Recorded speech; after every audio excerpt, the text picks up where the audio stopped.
المقدمة. العلم الوطني رمز من رموز الوطن، نحبه ونحترمه لأنه يمثل بلادنا الجزائر، نرفعه عالياً في الأعياد والمناسبات الوطنية. العرض: يتكون العلم الوطني من لونين هما الأخضر والأبيض، ويتوسطه هلال ونجمة باللون الأحمر.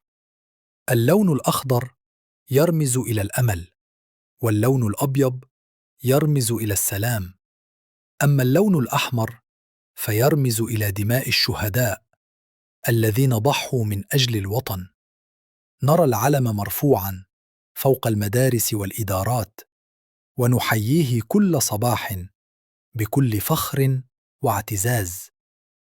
الخاتمة: العلم الوطني غال على قلوبنا، ويجب علينا احترامه والمحافظة عليه، لأن حب العلم هو حب الوطن.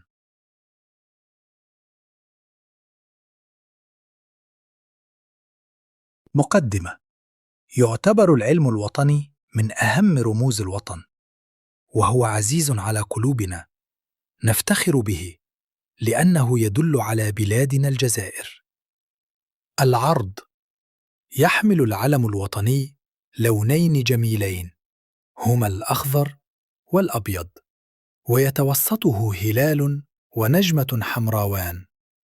يدل اللون الأخضر على الأمل، ويعبر اللون الأبيض عن السلام، أما اللون الأحمر فيذكرنا بتضحيات الشهداء.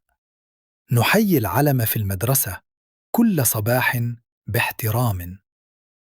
الخاتمة: يبقى العلم الوطني مصدر فخر لنا، ويجب علينا حبه واحترامه والمحافظة عليه. مقدمة. العلم الوطني راية وطننا الجزائر، وهو عزيز علينا جميعاً. العرض: يتألف العلم الوطني من لونين هما الأخضر والأبيض، وفي وسطه هلال ونجمة حمراوان. يدل اللون الأخضر على الرجاء، ويدل اللون الأبيض على السلام، أما اللون الأحمر فيعبر عن دماء الشهداء. نرفع العلم في المدرسة ونحييه باحترام.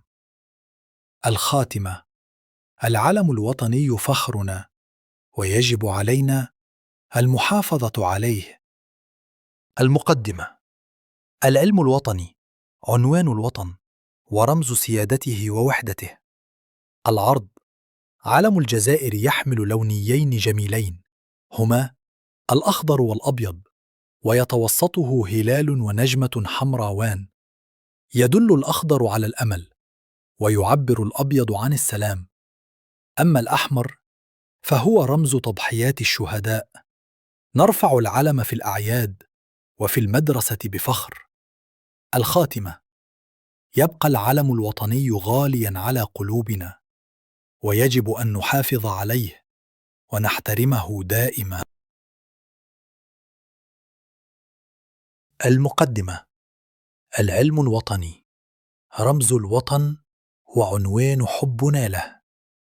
العرض: العرب الجزائر جميل ومميز، يتكون من اللون الأخضر واللون الأبيض، وفي وسطه هلال ونجمة باللون الأحمر. يرمز الأخضر إلى الأمل، ويرمز الأبيض إلى السلام، أما الأحمر فيذكرنا بتضحيات الشهداء.